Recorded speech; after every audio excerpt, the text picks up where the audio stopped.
Have you ever noticed that being honest at work sometimes brings more headaches than rewards? That going out of your way to help a colleague can end up backfiring on you? You're not alone. Over a century ago, Nietzsche warned that our greatest tragedy is trying to be good in a world that rewards those who play dirty. We live in a place where truth-tellers get branded naive, helpers get labeled fools, and kindness is mistaken for weakness. This isn't an accident.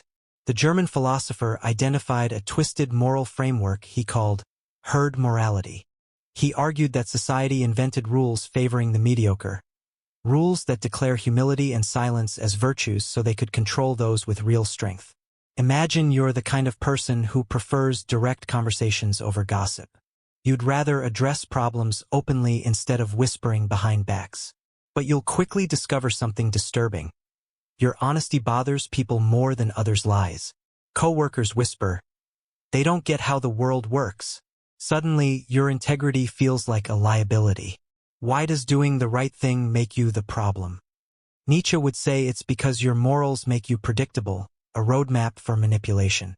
Think about that relative who never takes responsibility yet always expects you to solve their problems.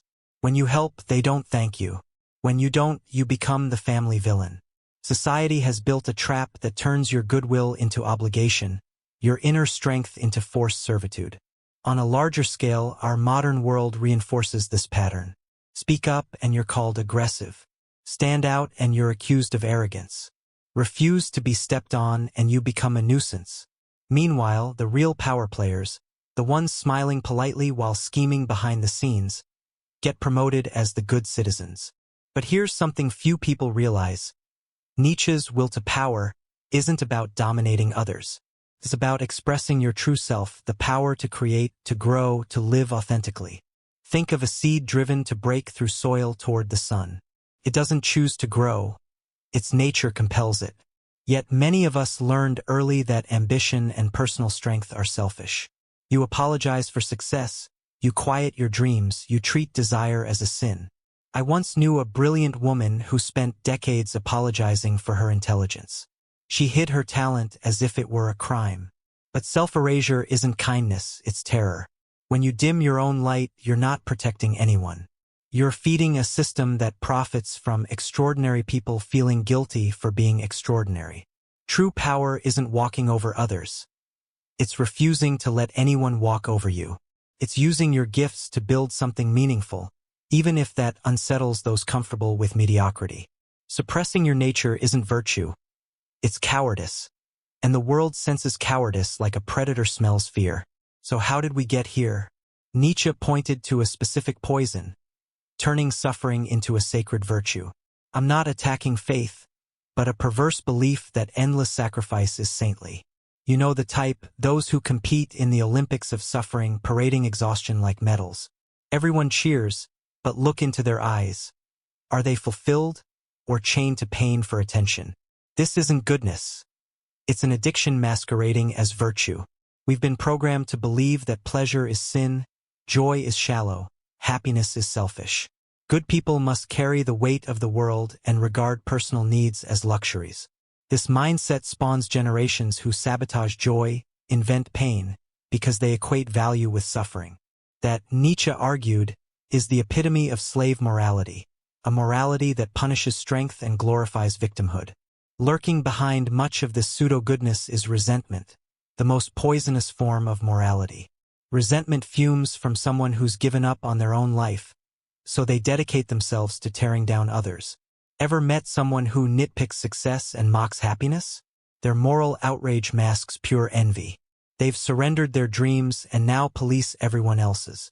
Often, these resentful moralists are the staunchest defenders of true virtue. They preach humility, serve as morality's gatekeepers, and punish anyone who dares to rise. They've built a religion around mediocrity, making you feel guilty for wanting more. If you try to soar, they'll remind you of your values and how you're losing your way. But that's just code for, I'm threatened by your freedom. True Nietzschean freedom rejects this false morality. It refuses self-abasement and resentment. Instead of shrinking, you stand firm.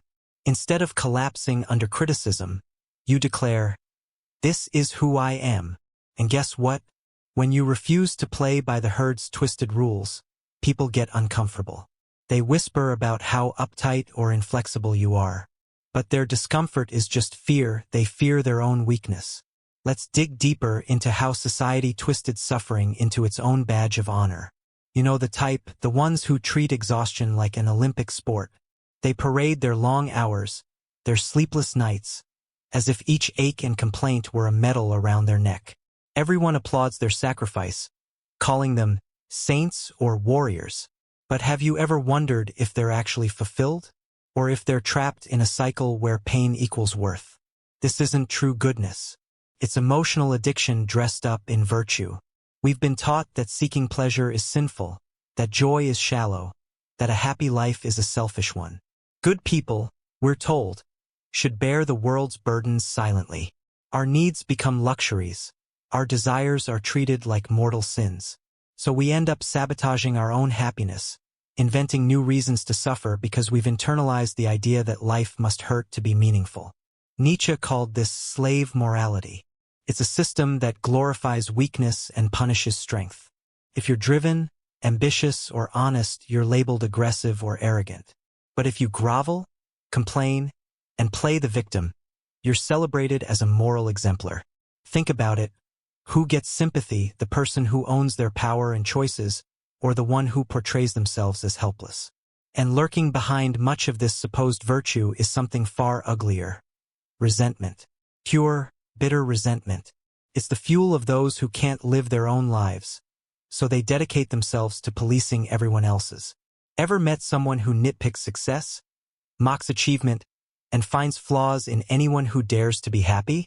That's resentment in action. They've given up on their own dreams, and now they wage a silent war on yours. These moral guardians preach humility and meekness, yet they're anything but humble. They've built a religion around mediocrity, a creed that says, don't try, don't stand out, don't want more. And if you do, they'll hit you with a cascade of guilt. You've changed. You're losing your values. But their real message is, I'm threatened by your freedom. Performative kindness is a whole other beast. It's virtue on demand, a social currency. You see it everywhere. That colleague who helps you but keeps meticulous notes to use as leverage later. The friend whose compliments feel so polished you wonder if they're practicing for a performance. Even relationships can become traps. Someone plays the perfect partner at first, only to reveal that their affection was a strategy to control you. Performative goodness has poisoned genuine acts of kindness. When you help from the heart, people ask, what's in it for you? When you speak the truth without an agenda, they wonder if you're manipulating them. We've become so accustomed to hidden motives that authentic generosity feels suspicious. This system makes being good a performance, something to be scored and judged. And the scores always favor those who master the art of fakery. They cry at just the right moment. They humble brag about their sacrifices. They weaponize empathy. They've turned virtue into a technology of power.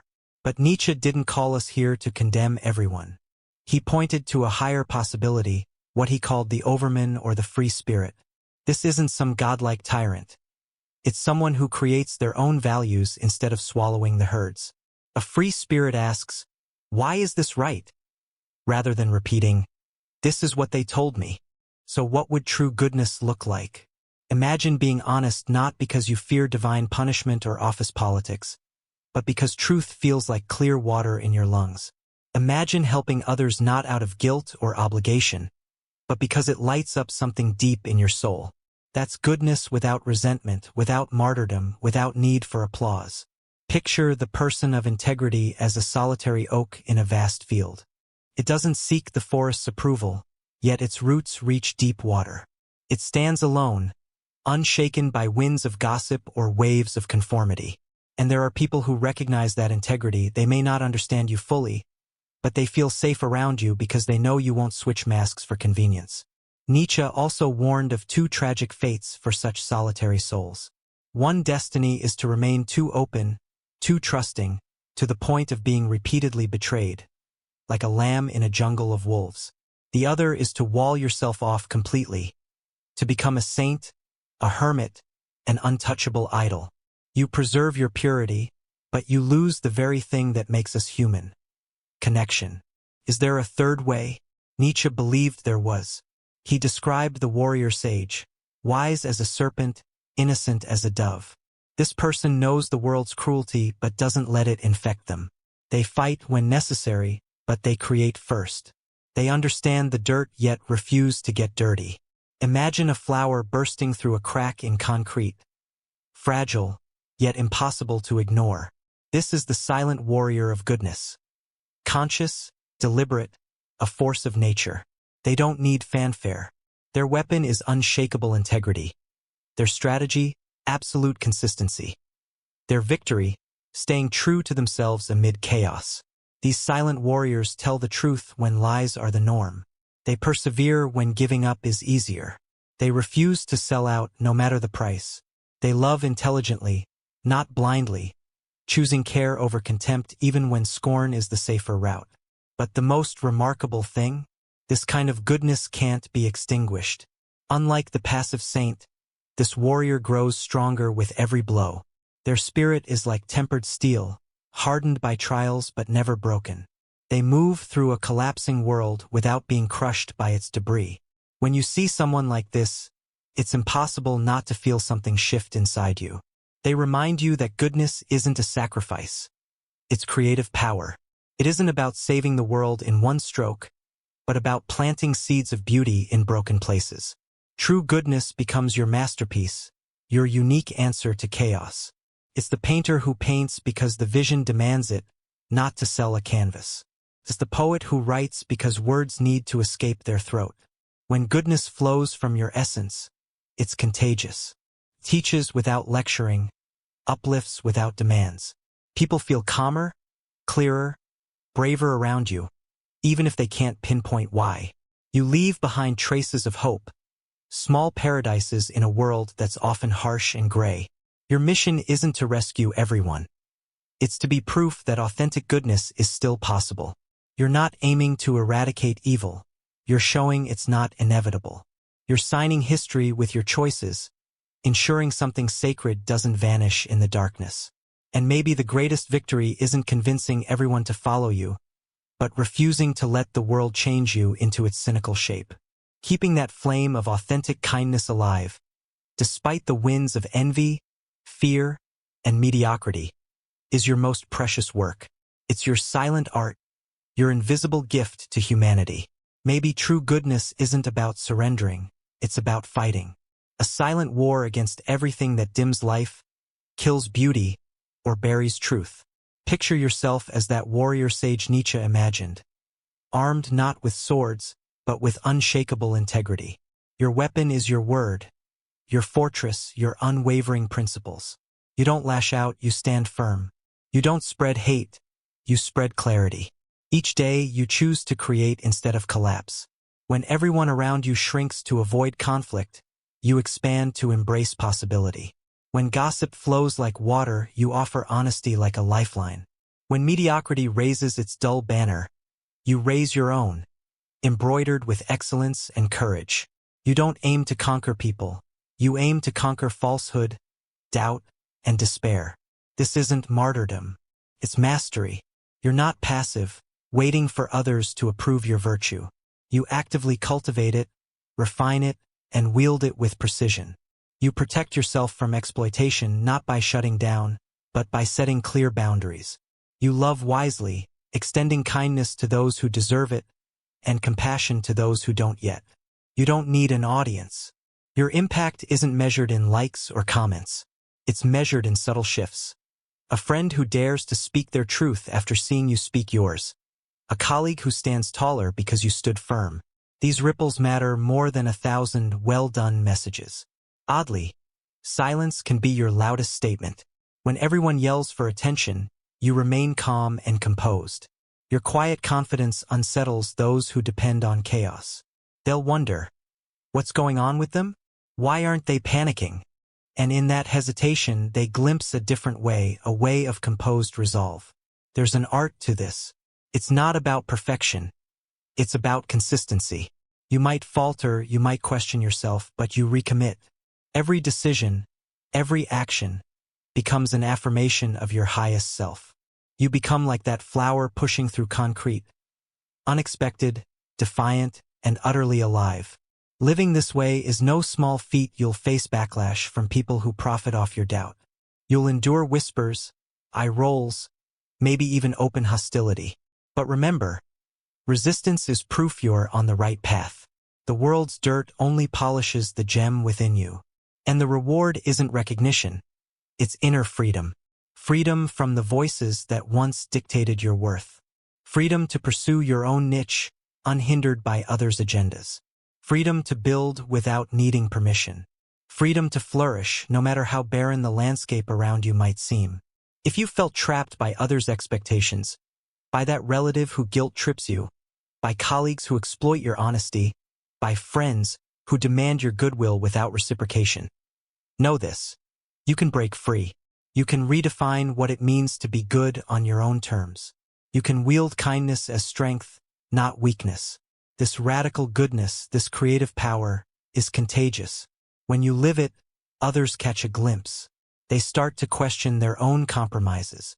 They wonder if they, too, can stand tall amid the rubble. You become a spark, igniting change one person at a time. Of course, you can't save everyone. You can't change the entire system overnight. But you can create micro-revolutions in your own world. Honest conversations, fair decisions, and genuine empathy. Each act chips away at the toxic structures holding us back. Each act plants a seed of possibility. Imagine if enough of us chose this path. Not blind obedience to old rules, but conscious creation of new ones. A world where integrity isn't exotic, but expected. Where strength and kindness aren't opposites, but partners. Where creativity, growth, and love guide our choices more than fear and resentment. That world starts with you deciding today to stop apologizing for your strength. To stop apologizing for your kindness. To stop apologizing for your joy. Decide you're worthy of happiness and success. Not because others say so, but because your soul demands it. When that choice becomes a habit, you'll find yourself living with a new sense of purpose. You'll notice how difficult situations transform into opportunities to practice your principles. You'll see how challenges refine you instead of defeating you. You'll feel a deep, unshakable peace, born from the alignment of your actions and your essence. So here's the invitation. Become your own moral authority. Learn to ask why, instead of reciting because. Craft your niche with conscious choices. Stand for something even if it means standing alone. And in doing so, you'll not only transform your own life, you'll light the way for others to transform theirs. If you're ready to break free from those borrowed moral chains, check out the exclusive guide Think for Yourself in the first pinned comment. It's packed with practical exercises to strengthen your critical thinking, escape alienation, and reclaim ownership of your mind and your life. And if this resonated with you, show some love. Hit that like button, subscribe, and ring the bell so you never miss a video that challenges you to think deeper and live bolder. Until next time, keep your integrity sharp, your creativity flowing, and your spirit free.